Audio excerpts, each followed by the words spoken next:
Assalamu alaikum, ladies and gentlemen. Assalamu alaikum, boys and girls.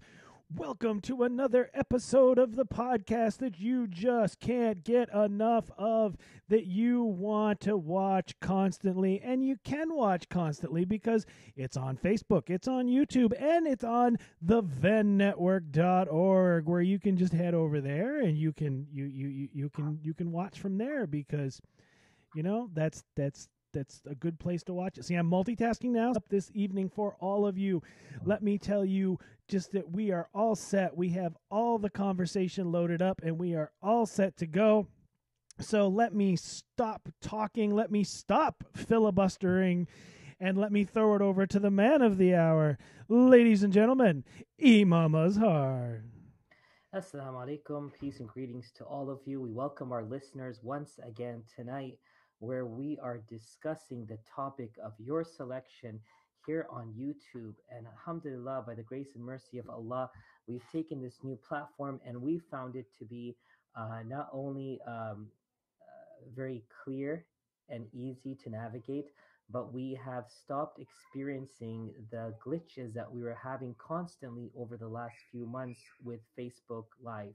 So we just want to explain to our listeners that we appreciate their patience as we transition from a platform that was known to everyone to a new platform. But keep in mind, we're always going to be here, inshallah, by the will of Allah, every Tuesday night with you, our listeners, as we engage in sparking discussions and dialogues across the globe and for generations to come.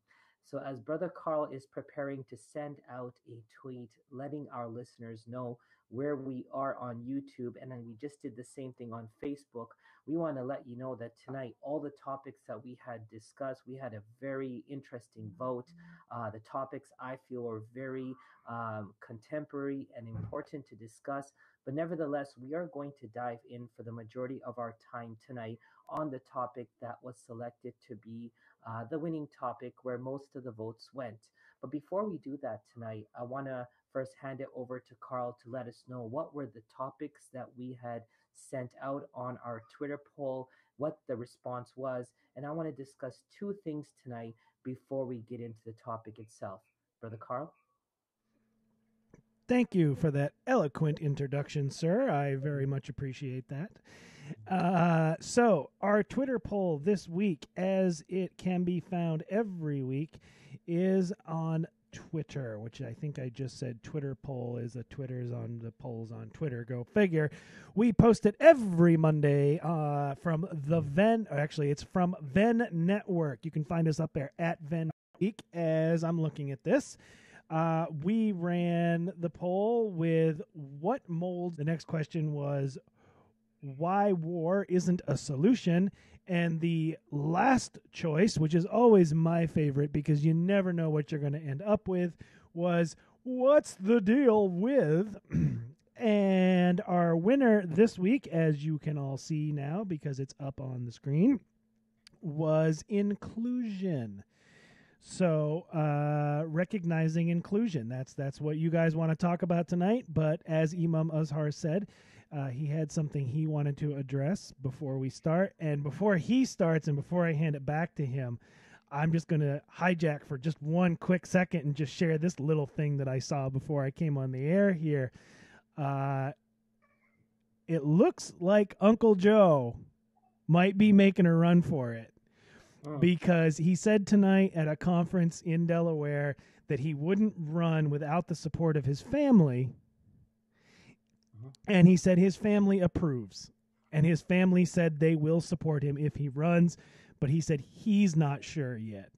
So if there's any Uncle Joe fans out there besides myself, the opportunity may be on the horizon. Over to you, sir.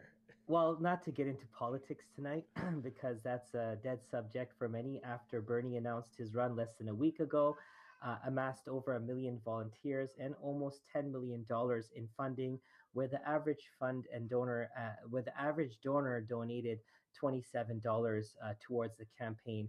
I think the Democrats know where the campaign is going, and truly we need a game changer, not someone who will continue to continue to run with the status quo. I don't want to say more. I respect Joe. I respect what he stands for. I truly do. But again, this one is Bernie's, and I believe if the Democrats try to pull a sly one like they did last time, it's only gonna, put the tombstone on their grave for generations to come. But Carl, we're not here to talk about politics. We're not here to talk about Joe Biden.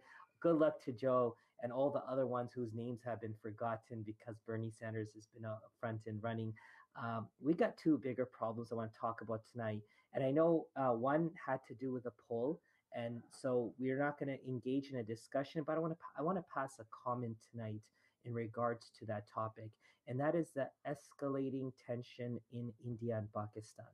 Now, of course, we're not here as analysts of war, but we do have a war veteran with us, and that's Brother Carl, who served in the military, and he can tell you firsthand what happens in war and how war isn't the most best solution out there for anyone at any given time. War has proven time and time again to be a failure. Matter of fact, the Prophet Muhammad, peace be upon him, was sent at a time when tribal warfare was the norm of society, and Islam came to change the status quo and to ensure that people did not continue down that path into oblivion. So we have something happening tonight. There's tensions rising in Venezuela. There's tensions rising in India and Pakistan. And the only thing I can do is to call on people of those respective countries to uh, to represent goodness and character and not to fall into this swamp, which is not only murky and dirty, but it's destructive to one's character and one's morale. I know India and Pakistan have a history of rivalry, a sense of pride of nationalism and who they are. But it should not take us to a point where we slander one another, put down each other, only because of the tension that's rising between two political parties that represent two nations. The people represent greater than that. The people are the ones who are the face of the nation. So, again, respect, love, peace, and of course, prayers are needed tonight for that situation. But, Carl, as I said, it's a topic I don't want to go into because it was not one of the topics that were selected in our poll tonight. But there's another topic of great urgency that was not on our polls that we are finding out tonight. Another layer as we peel away on this onion of what I want to term, Carl, immorality and inhumane actions. Tonight, we find out that over 4,000 children were abused. 4,000 children were abused. And I'm going to keep on saying this until everyone wakes up. 4,500 children were abused in government custody. I want you all to understand we've gone from the discussion of separating children from parents on the border. We've gone from the discussion of these camps where children are being housed or kept or jailed, whatever you want to call it. Tonight, we're finding out that not only are thousands of them missing and unable to reunite with their families, but 4,500 children were abused. And I want to explain what I mean by this: sexually abused. Again, everyone, sexually abused under the care of our government workers. Let me just say this in a nutshell, Carl. And I want to put some money down on it. A one-way bet, Carl. I'm betting you 500 bucks, right? I'm going to bet you 500 bucks that within the next 10 years, there will be a push for pedophilia to be normalized in our world. Just remember, that's I'm putting a bet down on that. You know why? Because there are fractions in our world that are pushing to normalize it. There is discussion happening at high levels where comments are being passed to put this as a slap on the wrist and not as a crime.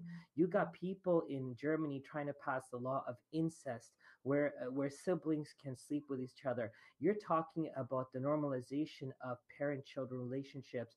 You're talking about a web of undercover child pornography rings that are being exposed by the Canadian government and global, Interpol, that they're finding out that this is a humongous business, and it's a humongous inclination from certain people towards this.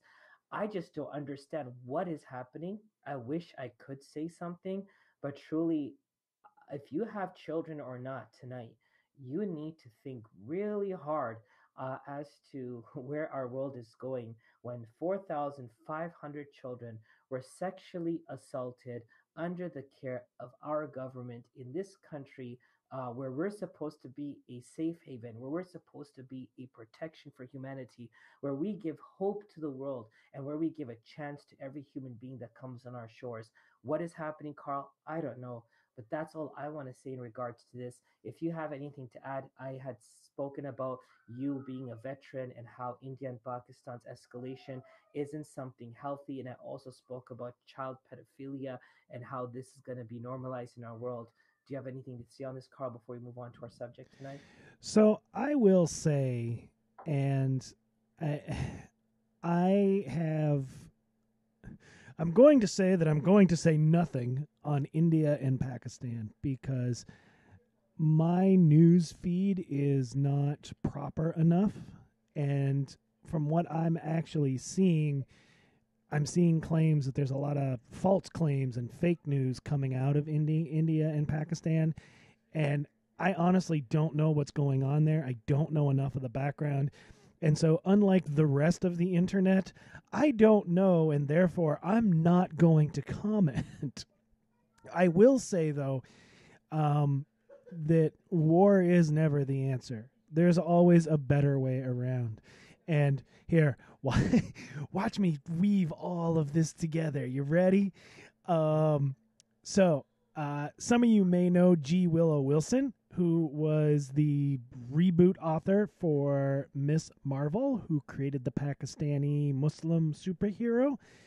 She has actually left Miss Marvel and she has moved on to write the current issues of Wonder Woman.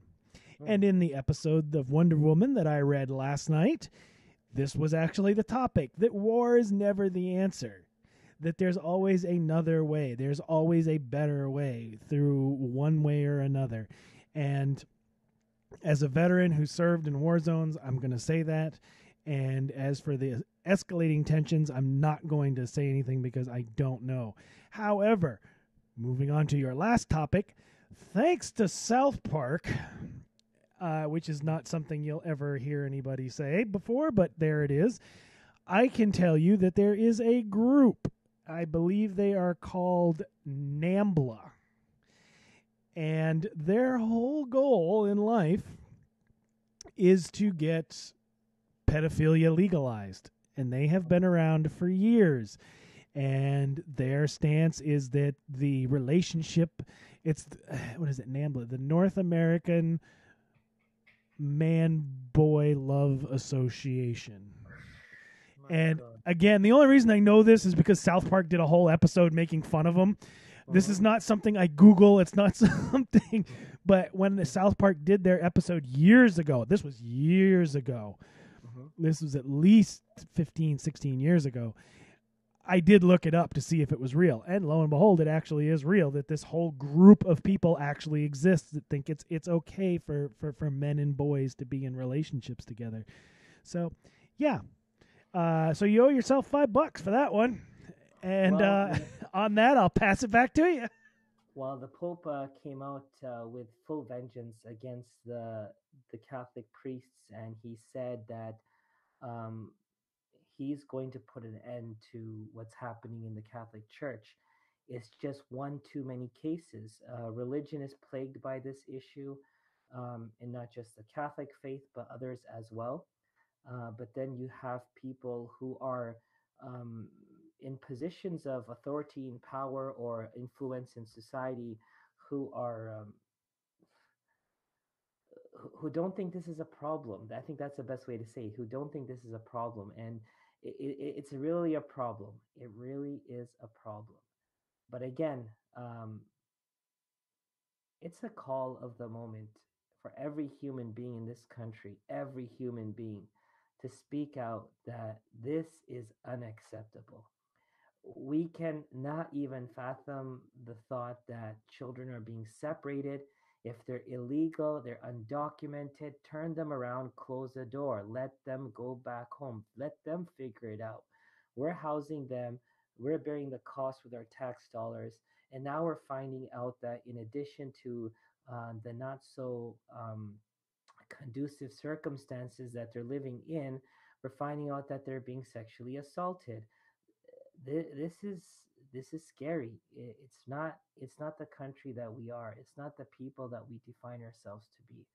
We are much greater than that. And I'm hoping and I'm confident that inshallah the president and others will chime in and they will make clear that this is not acceptable and they will do what they need to do to ensure that this doesn't continue and the perpetrators committing such heinous crimes are prosecuted on the highest degree of the law. But again, yeah, that's just unfortunate reality, and that's why Raw Islam is what it is. It's because every day we are coming to you with a program, but something happens or transpires between the time of what we decide to discuss and what ends up becoming part of the discussion. And since it's Raw Islam, we just want to let you know in Islam, pedophilia is forbidden. We want to let you know that it is forbidden, forbidden, forbidden. And no, the Prophet Muhammad, peace be upon him, wasn't a pedophile. And no, he didn't marry an underage child. He married a girl who had reached the age of puberty and she was mature because in Islam, you're allowed to marry anyone who passes the age of puberty. Numbers are not part of the game at that time because maturity it's indicative that they're maturing now that they're past the age of puberty, and that is when a person can get married. If in some society that means 18 or 20, or some societies that mean 8 or that means 12 or 13 or 14, it all depends on the climate, depends on the food we eat, depends on the hormones inside our bodies. It's a whole lot of things. If you look into history, you look at European history, you look at the kings of Europe, they married children of very small ages, but in Islam, we make it very clear that it is forbidden for anyone to marry a child, period. It is forbidden for anyone to have a relationship with a child, period. It is forbidden for anyone to have a relationship with anyone of the same gender, especially a child, period. So these things are very clear in our faith. There's no ifs and buts about it. And if any one of our listeners has any thoughts or concerns to this, they can clearly email us, reach out to us, and we'll be willing to talk with them in regards to this. But yes, pedophilia was never given a green light in Islam, nor was it given a green light to the Prophet Muhammad, peace be upon him. So I'm just setting the record straight when we are talking about this topic of discussion. Carl? So before we continue, I just want to take a brief moment to thoroughly embarrass someone because this is a very happy moment for me because it shows that our audience is very fluid. And I would like to say Assalamu alaikum to Sister Layla, who has joined us on YouTube and is in the chat room now. So Assalamu alaikum, Sister Layla. Thank you for joining us on YouTube. I'm very excited that see, people will come. If you build it, they will come. Anyway, back to you, sir.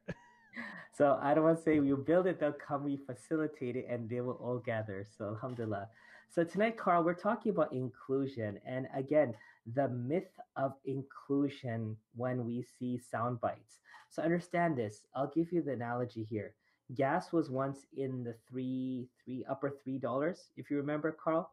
And there was I think it was on Nightline. They talked about how these people were printing those numbers because they felt gas was going to go into 4, 5, 6, whatever. And of course, many gas stations didn't have plenty of that number.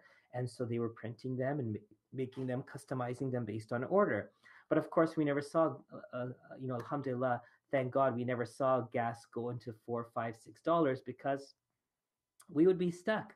All of us would be stuck and we wouldn't be able to drive our Hummers and our GMC Yukons and our Suburbans and our, extended versions with extended trunks and so on and so forth. But when gas went down from 3 to 2, we were like, man, gas is so cheap. Forgetting Carl, and I know you remember, and tell me if I'm wrong, gas used to be under $1. Yes or no? So years ago, my father actually used to own a gas station. Mm. And this was back in the 80s. And yes, the cheap level gasoline, Mm. because I'm prissy and I put the high level stuff in mine because I want my engine to last. But that cheap stuff was like 97 cents a gallon, and I remembered having to put. I remember helping my dad change the sign, 0.95 per gallon. But that was only if you used cash. If you used card, it was $1 and some change because there was a different price. But yes, it was under $1 in the 80s. So when you look at this, Carl, we're talking about that was the norm, right? Gas used to be like around a buck something, buck and change. And then it went high, and we were just trying to understand why it was going so high, but we had no choice. We couldn't talk much about it because wars were ongoing and so on and so forth. And then the refineries in Houston needed to shut down, or in Louisiana, because they needed maintenance. And so the gas prices kept on going up, and then it fell back down. So right now the norm is around the country, gas is around $2, 205 here. I was up in Idaho, it's 209. And so the gas price is kind of the same everywhere. We're like, man, thank God for cheap gas. But you're actually paying 100 times more for gas than once upon a time it was a norm. But what happens is when you push forward and you pull back a bit, people consider the norm to be that, not what it used to be before the push forward. See, there was a time in our world when people didn't regard each other's race as being the defining factor. And then what happened? We had the rise of supremacy, the white supremacists, and so on and so forth. What led to the height of racism against the African American community, the Japanese community, the Asian community, and then we kind of saw a pullback, a few steps. And what we're doing today is we're celebrating that little pullback and saying, "Man, we got such a open, broad-minded society. They understand us. They're including us." Like for example, what do we have over the weekend? It was the Grammys, right? We had the Grammys over the weekend, and Oscars. that's right, Oscars, the Oscars. Oscars. So in the Oscars, when we talk about the movies that won, the actors that won, there was an Arab actor who won. Also, his name was, I think it's Malik or Rami something. Malek. Rami Malek, best actor. And Egypt in then the house. Egyptian in the house, and then we have Mahershala Ali, who won a Best Supporting Actor. We're seeing diversity, we're seeing ethnicities, we're seeing colors, we're seeing tongues. We're like, man, everyone's open to an inclusive society. We're treating this as if this was never the norm, and now we're getting somewhere. This is not called progress, my friends.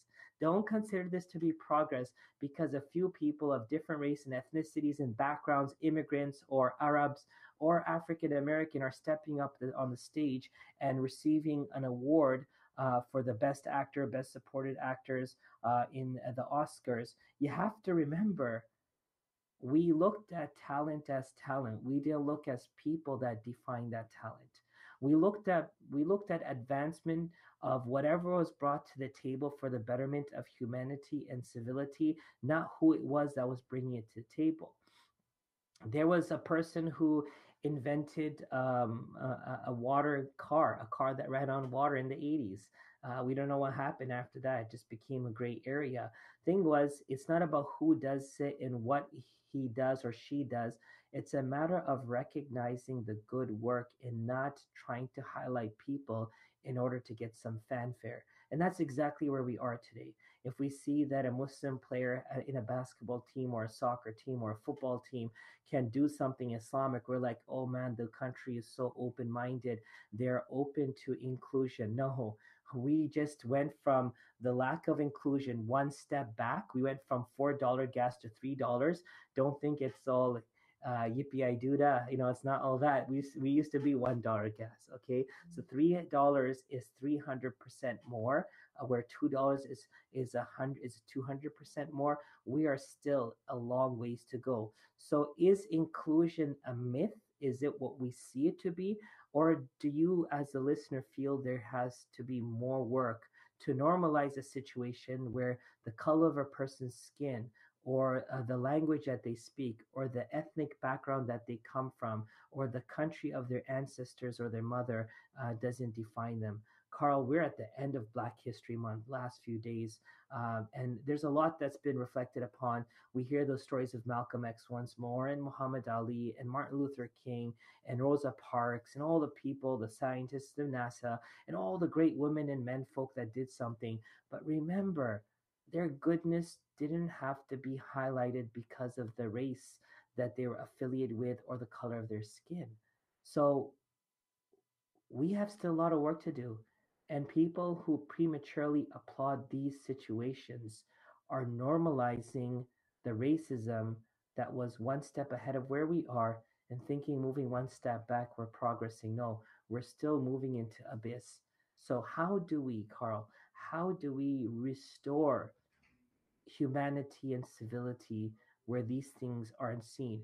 Where do we restore it that it's beyond the Grammys and the Oscars and the Player of the Year or the Golden Boot Award? Where do we move to see this as a much bigger picture and not just a soundbite, Carl?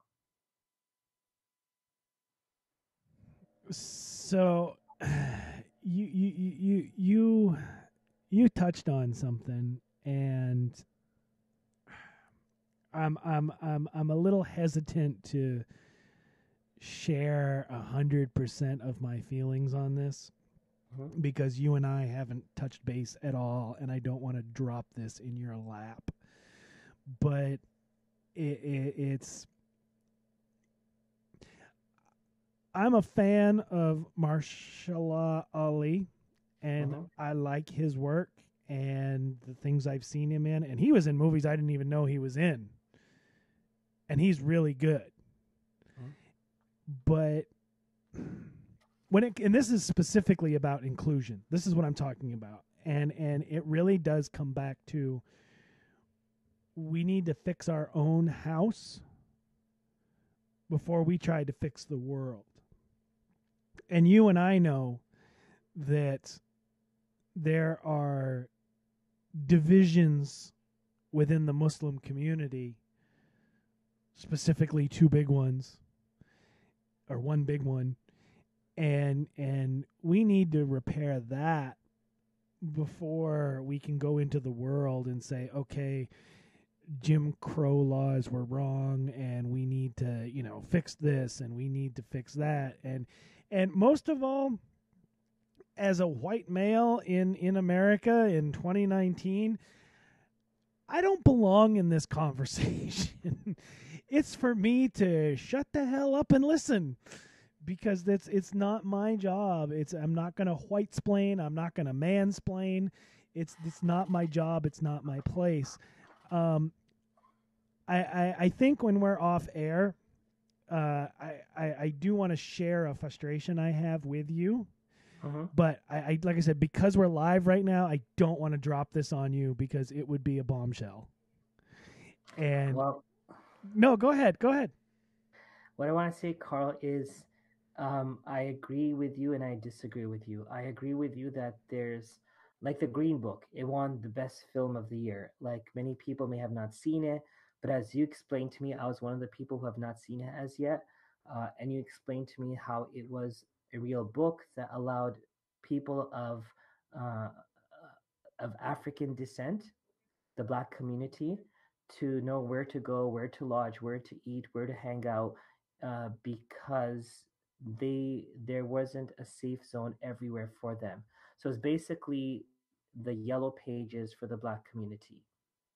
And this is exactly the problem, that a film is being produced to highlight what transpired in the past. It's so real. It's so real.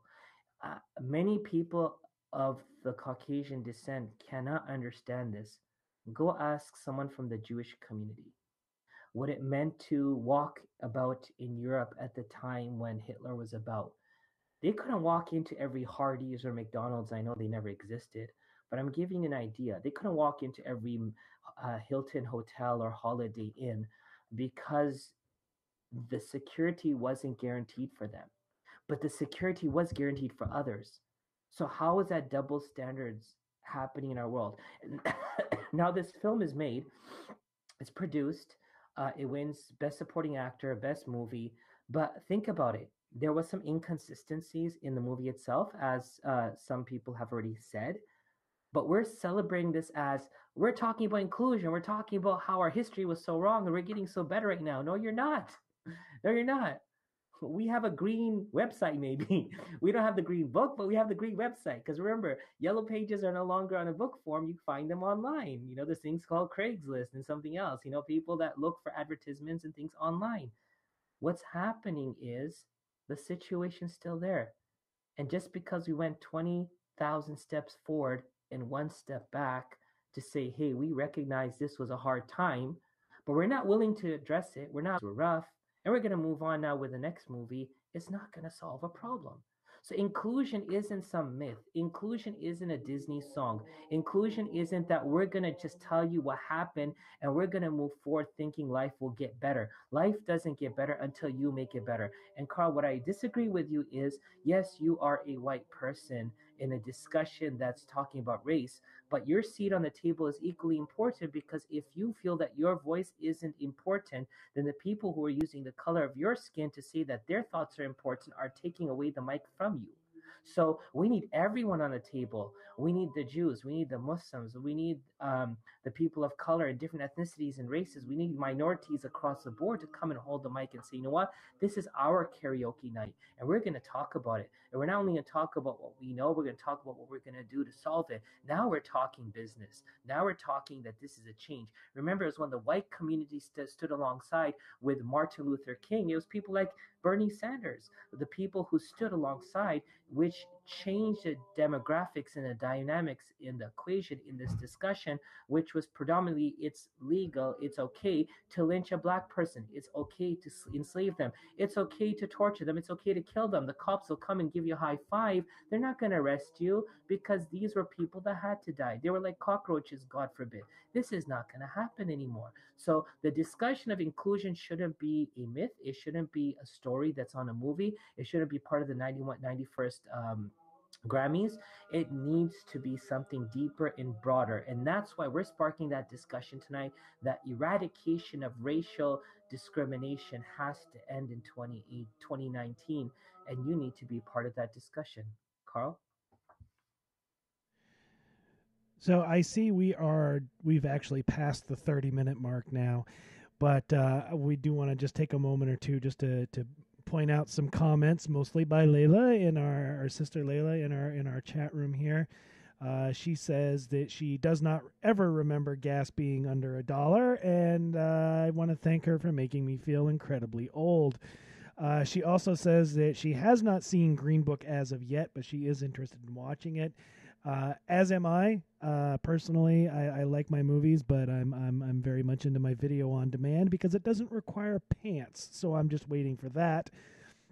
But she has seen Roma, which I have not seen, so I'm just dragging my feet on that one because I think most of it is subtitled, and so I have to be like rested and pay attention to that.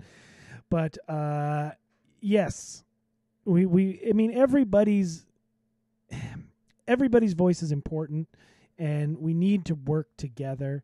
But and I understand what you're saying, but I think what I'm saying is that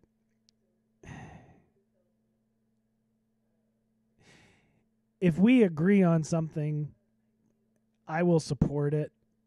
But it's listen, and this is real. This is history. This is real. It was white people that went from Europe down into Africa years ago. It was the white people that did the Crusades. It was the white people that came from Europe here and caused the Indian Trail of Tears and the genocide. A genocide, by the way, that actually ended up causing a minor climate change, but that's beside the point. And so we've done enough damage for a moment. Maybe it's time we sit back and listen to the ideas and say, hey, that's good. We support that. How can we help? And I think that's kind of my standpoint on the issue. Because, I mean, even South America, white people went down to South America. Look what Spain did down there. So, I mean, that's kind of where I come from. That's my viewpoint on this. But with that, I will hand it back to you for final thoughts. Well, Brother Carl Hunt, I think that's what we're supposed to do. We're supposed to provoke these discussions and conversations because when we don't talk, we won't think. If we don't think, we won't do. And if we don't do, we allow things to be done to us. And then we can only complain. And Raw Islam is where we talk about the issues, may they be political, maybe they related to sports, maybe related to culture, or anything else. We want to talk so you can talk and you can continue the conversation and you educate us. So thank you for tuning into Raw Islam, where the discussions are real, where the conversations have a touch of Islam to it. That hint of Islam is only to give guidance and direction to our Muslim folk, that we don't get stuck in books and think our religion is all about writings. Our religion is a life. It's about actions. It's about living. It's about feeling. It's about connecting. It's about doing. And it's about making. So, Carl, I'll give you the honors to say the closing remarks. And that, ladies and gentlemen, brings us to the end of another episode 77 of Raw Islam with Imam Azhar. You can learn more about this show and other shows on the Venn Network by going to vennetwork.org. And while you're up there, make sure you check the website and you're looking down the bottom and you can get some super cool swag like what I'm wearing right now. It helps support the network, it helps support the shows, and it helps support the host so that we can reach more people, so that we can help spread this message, and we can do good, man. Yeah. And make sure you follow us on Twitter at Venn Network so you can take part in our polls on Mondays so that you can control the conversation on Tuesdays. Yay. And make sure that you share this video. Make sure you tell people to subscribe to our channel. If you're not subscribed to this channel, make sure you subscribe. And when you subscribe, make sure you click the little bell, because that way you'll get a notification on your phone like I did when we started that said Venn Network is live. So until next week, ladies and gentlemen, we will say Assalamu alaikum.